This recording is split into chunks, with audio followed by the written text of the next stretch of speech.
छोटा सा टॉपिक आपको आज मैं पढ़ा देता हूँ।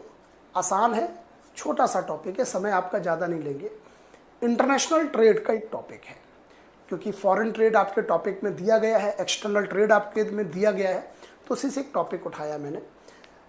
एक्सटर्नल ट्रेड जब आप करते हैं, एक होता है आप देश के अंदर ट्रेड करते हैं, इसको इंटरनल ट्रेड बोल देते हैं। एक देश के बाहर आप ट्रेड करते हैं, इसको आप एक्सटर्नल ट्रेड बोल देते हैं, यानी कि बाहरी व्यापार। ये कैसा व्यापार है? ये बाह्य व्यापार है। ये आंतरिक व्यापार है, इसको हम अंदर करते हैं, तो ये इंटरनल ट्रेड है। तो हमारा जो इंटरनल ट्रेड है, ये टॉपिक हम लोग ज़्यादातर मार्केटिंग वगैरह में कवर कर लेते हैं। ये टॉपिक आपका IBM का टॉपिक हो जाता है, इंटरनेशनल बिजनेस मैनेजमेंट। तो यहाँ पर आज मैं आपको दो चीज़ें बताने वाला हूँ, एक तो फॉर्म ऑफ कंपनीज, एक फॉरेन इन्वेस्टमेंट। ये दो टॉपिक को बहुत कम समय में बताऊंगा, ताकि आप इतना बता दूंगा कि आपके UPTGT में इससे सवाल कोई आएगा तो वो कभी गलत नहीं होगा। अगर मैं फॉर्म ऑफ कंपनीज की बात करूं, तो अक्रॉस द ग्लोब, पूरी दुनिया के अंदर आपको किस प्रकार की कंपनियां मिल सकती हैं जो अंतर्राष्ट्रीय व्यापार में इंगेज होती हैं, किस प्रकार की कंपनियां मिल सकती हैं। तो जनरली आपने सबसे ज़्यादा नाम सुना होगा MNCs का। आपने कहा होगा मेरे चाचा का भतीजा, मेरे बुआ जी का जो है, बुआ जी का बेटा या बुआ जी की बेटी MNC में काम करती है, Monday to Friday weekend off रहता है, ऐसे सुना होगा आपने, होता ना।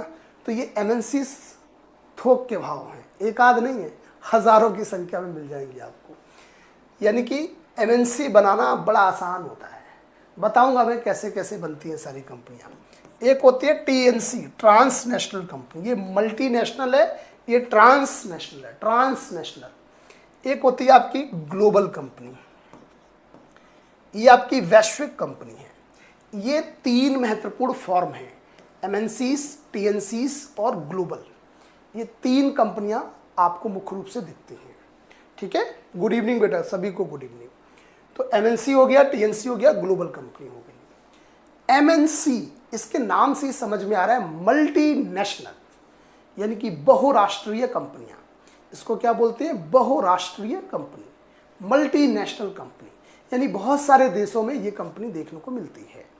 इसकी एक बहुत ही बेसिक सी डेफिनेशन होती है कि अगर कोई कंपनी दो या दो से अधिक देशों में एग्जिस्ट करती है, वहां पर काम कर रही है, राइट, तो वो MNC कहलाती है।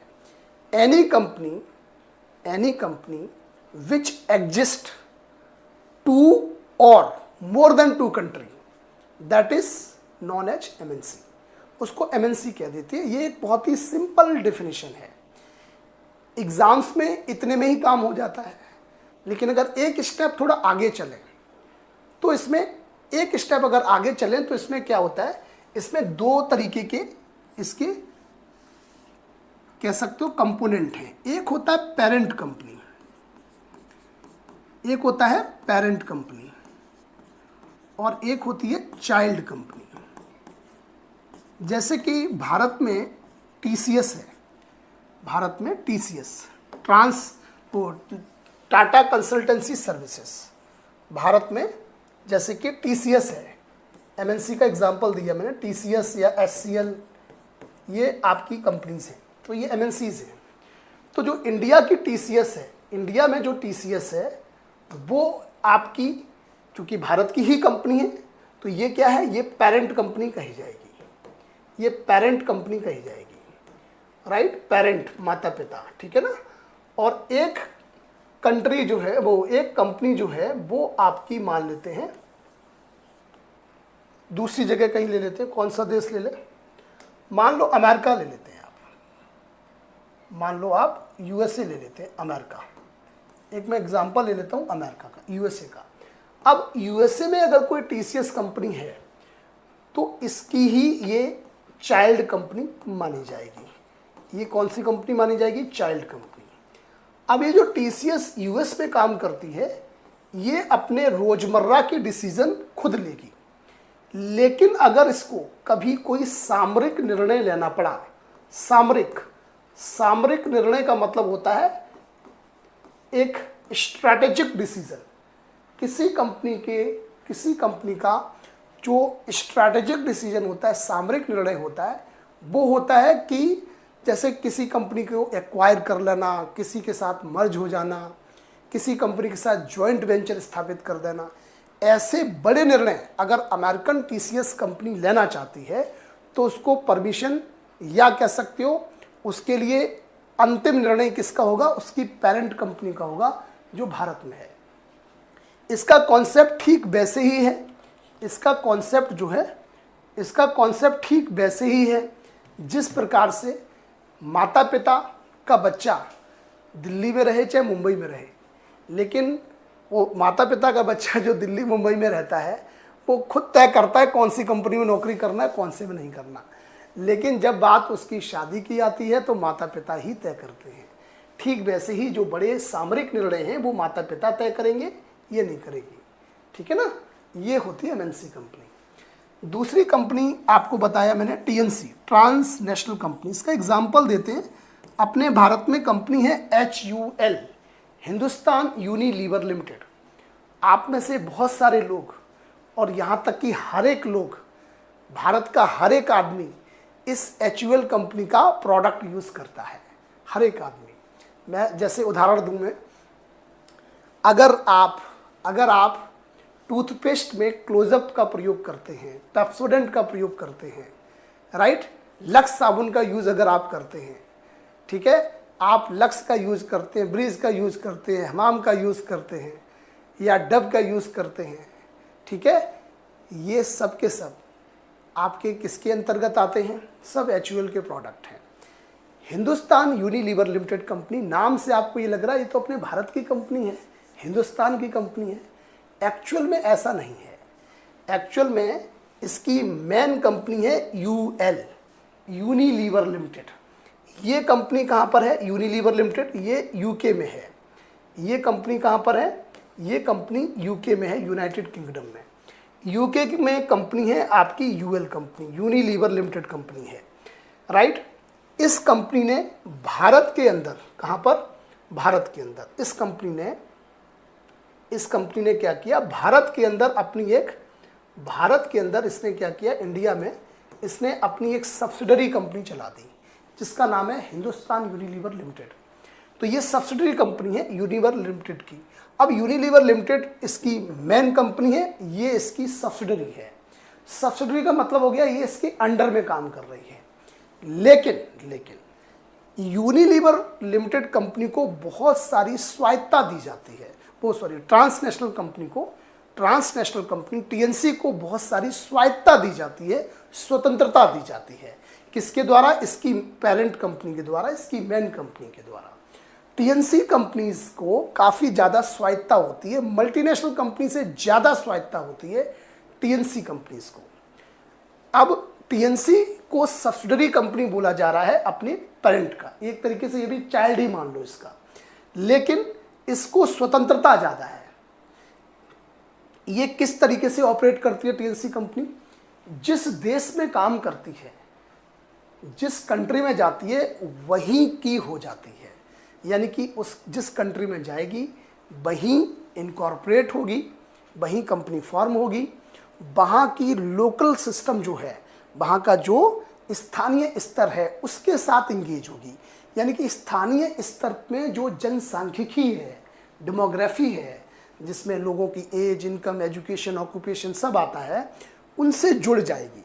मतलब एग्जैक्टली वही बनाएगी जो लोगों को चाहिए, और बाहर के लिए नहीं बनाएगी, उसी जगह के लिए बनाएगी जिस देश में वो रहती है, कंपनी चल रही है। जैसे कि HUL में जो प्रोडक्ट बन रहे हैं वो भारत में ही बन रहे हैं, भारत में ही यूज हो रहे हैं, राइट। ये प्रोडक्ट आपके भारत के स्तर पर है, लोकल स्तर पर। तो इसलिए टीएनसी को लोकलाइज्ड लेवल पर बोलते हैं, यानी ये ज़्यादा एक्सपर्टीज के साथ काम करेंगे लोकल स्तर पर। इसके बाद आती है ग्लोबल कंपनी। ग्लोबल कंपनी वो कंपनी होती है जो वर्ल्ड वाइड ऑपरेट करती है, मतलब इसका विस्तार पूरी दुनिया है, वर्ल्ड वाइड। दुनिया की सभी जो बड़ी आपकी इकोनॉमीज़ हैं, हर जगह ये कंपनी आपको ग्लोबल कंपनी दिखेगी।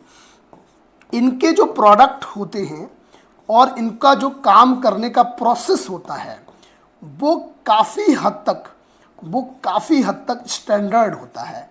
स्टैंडर्ड का मतलब है कि वो मानक है। स्टैंडर्ड का मतलब है कि जो वो भारत में बेच रहा है वही वो अमेरिका में बेच रहा है, वही वो दुनिया के हर हिस्से में बेच रहा है। हाँ, थोड़ा बहुत स्लाइट वेरिएशंस हो सकता है, अदरवाइज काफ़ी चीज़ें आपकी बिल्कुल एक जैसी होती हैं। यानी कि लगभग स्टैंडर्ड प्रोडक्ट में डील करती है ग्लोबल कंपनी। और ग्लोबल कंपनी एक ऐसी कंपनी है जो सबसे अधिक उत्पादन करती हैं। अब आप कहोगे सबसे अधिक उत्पादन क्यों करती है ग्लोबल कंपनी? क्योंकि ये पूरी दुनिया को एक मार्केट मानती हैं। पूरी दुनिया को ये एक मार्केट मानती है, सिंगल मार्केट। यानी कि इनका, अब सोचो जब पूरी दुनिया आपका क्लाइंट है, मार्केट है, कस्टमर है, तो करोड़ों के मतलब अरबों की संख्या में लोग हैं, तो इनका प्रोडक्ट बड़ी संख्या में बनता है। मास प्रोडक्शन करते हैं लोग। क्या करते हैं? मास प्रोडक्शन करते हैं। इनकी पर यूनिट कॉस्ट भी कम आएगी जब मास प्रोडक्शन करेंगे, तो ये भी बात क्लियर है। तो इसलिए इनके प्रोडक्ट बहुत ही स्टैंडर्डाइज्ड होते हैं, राइट। ये अगर इसके कुछ उदाहरण देना चाहें तो आपका एप्पल की जो कंपनी है ये आपकी ग्लोबल कंपनी है। IBM की जो कंपनी है, एंड IBM जो IT कंपनी है, ये भी ग्लोबल कंपनी है। ये कुछ बेसिक्स मैंने आपको बता दिए। बाकी इसको इस तरीके से भी आप देखेंगे, थोड़ा सा ऑर्गेनाइज तरीके से, है ना, थोड़ा सजा के देखिए। ट्रांसनेशनल कंपनी स्थानीय संस्कृतियों को अपनाकर दुनिया भर में काम करने वाली लचीली कंपनी, फ्लेक्सिबल कंपनी। ज़्यादातर विदेशी निवेश के माध्यम से ये कंपनियां शुरू होती हैं। क्यों? क्योंकि अब भारत में यूनिलीवर लिमिटेड ने ही तो विदेशी निवेश किया और HUL शुरू किया, राइट। ये कंट्री स्पेसिफिक रणनीति होती है ये, क्योंकि जहां रहती हैं वहीं के लिए काम करती है ना, तो इनका स्पेसिफिक स्ट्रेटजी उसी कंट्री के लिए होती है। अलग अलग देशों में मौजूद सहायक कंपनियां जिन्हें स्थानीय जरूरतों और मांगों के आधार पर अपने स्तर पर उत्पाद विकसित करने का अधिकार होता है। मतलब ये पूछती नहीं है अपने माता पिता से, इनको अधिकार है कि जहां रहते हैं, जहां कंपनी चल रही है, वहीं लोकल लेवल पर जो है, जो आवश्यकता है उसके आधार पर कंपनी काम कर रही है। चुनौतियां ये हैं कि सामाजिक और सांस्कृतिक जो मूल्य हैं ये कई बार चैलेंजेस भी होते हैं, क्योंकि इनके आधार पर हमें कई चीज़ों में परिवर्तन करना पड़ता है। आपको याद होगा टाटा की कंपनी जब पश्चिम बंगाल में लगी थी तो फिर वहाँ पर बहुत बड़ा निवेश करने के बाद उनको वहाँ से वापस गुजरात आना पड़ा था। कई कारण होते हैं, क्योंकि जो जिस जगह आप काम करते हैं वहाँ के क्षेत्रीय मुद्दे, क्षेत्रीय संस्कृति, क्षेत्रीय जो है उनकी धारणाएं, ये सब चीज़ों को इनकॉर्पोरेट करना पड़ता है कंपनी को, नहीं तो फिर कंपनी चल नहीं पाएगी। तो यहाँ पर कई सारी ऐसी चुनौतियाँ होती हैं। ग्लोबल कंपनी की बात करें तो दुनिया भर में इनकी मौजूदगी है, प्रेजेंस रहती है अक्रॉस द वर्ल्ड, राइट। ज़्यादातर ये भी विदेशी निवेश से ही चलती है, सीधी सी बात है। कोई कंपनी आप कहीं बना रहे हो तो विदेशी निवेश ही होगा, सिंपल बात है। आप किसी भी कंट्री में जाओगे, यूनिवर्सल अप्रोच होती है, सार्वभौमिक दृष्टिकोण होता है इनका। क्यों सार्वभौमिक अप्रोच है? क्योंकि सबको यूनिफाइड मार्केट मानती हैं, सबको एकीकृत मार्केट मानती हैं, सबको एक जैसे उत्पाद देती है। और यही कारण है कि हर देश में उनकी ऑफरिंग और प्रोसेसेस एक जैसे होते हैं। ऑफरिंग का मतलब प्रोडक्ट से मतलब होता है, ठीक है। R&D process are generally initiated by the parent company. R&D जो रिसर्च एंड डेवलपमेंट की प्रक्रिया होती है वो जनरली इनकी पेरेंट कंपनी के द्वारा होती है। बाकी चैलेंजेस इसमें क्या है? ये स्थानीय स्पर्श की कमी है, यानी कि लोकल जो वैल्यूज़ हैं, लोकल जो कल्चर है, स्थानीय जो मूल्य है, उनको ये इनकॉर्पोरेट अपने प्रोडक्ट में नहीं कर पाती। क्यों? क्योंकि ये यूनिवर्सल प्रोडक्ट बनाती है। ये एक जैसा जब पूरी दुनिया में भेजेंगे तो फिर विशेष जो कम्युनिटी है उसकी हर एक नीड को ये पूरी नहीं कर पाएंगे। ये कॉमन नीड को आइडेंटिफाई करते हैं वैश्विक स्तर पर, कॉमन नीड को, ना कि स्पेसिफिक नीड को। स्पेसिफिक नीड आपकी ट्रांसनेशनल कंपनी पूरी कर पाएगी, ठीक है ना, इस बात को ध्यान रखना है। इसके बाद ये वाली थी MNC। दुनिया भर में कम से कम 2 या उससे अधिक से ज़्यादा देशों में कामकाज करना बिल्कुल करेक्ट है। मिनिमम 2 कंट्री होनी ही चाहिए। यहाँ आपका FDI बहुत कम देशों में होता है। रीज़न है क्योंकि MNCs का जो विस्तार है वो 2, 3, 4, 5, 10 देशों में होता है, जबकि ग्लोबल कंपनी वैश्विक स्तर पर जाती है, तो इसलिए FDI इसमें तुलनात्मक रूप से कम है, कम निवेश होता है। पेरेंट स्ट्रेटजी हमेशा इनके सामरिक निर्णय लेती है, यानी कि इसके माता पिता वाली जो कंपनी, मेन कंपनी है, वही इसके बड़े निर्णय लेती है, खुद नहीं लेती। हर देश में इनका जो रिसर्च एंड डेवलपमेंट है, उत्पाद है, वो अलग अलग होता है, बिल्कुल करेक्ट है, जबकि ग्लोबल कंपनी में ऐसा नहीं होता। ग्लोबल कंपनी में एक ही R&D चलता है पूरे में और एक ही उत्पाद चलता है पूरे में। चुनौतियां इनको देखने को मिलती हैं, इनमें कई बार लीगल इश्यूज आते हैं, IPR इश्यूज आते हैं। क्यों? क्योंकि जब जिस देश में ये काम कर रहे हैं, तो वहाँ के उस देश के लीगल सिस्टम को भी इन्हें समझना पड़ता है। इंटेलेक्चुअल प्रॉपर्टी राइट मतलब कॉपीराइट, पेटेंट, ट्रेडमार्क राइट, हर देश का अपना अपना स्तर है, उसके साथ इनको कोलैबोरेशन करना पड़ता है, तो उसमें कई बार समस्याएं आती हैं। ठीक है, तो ये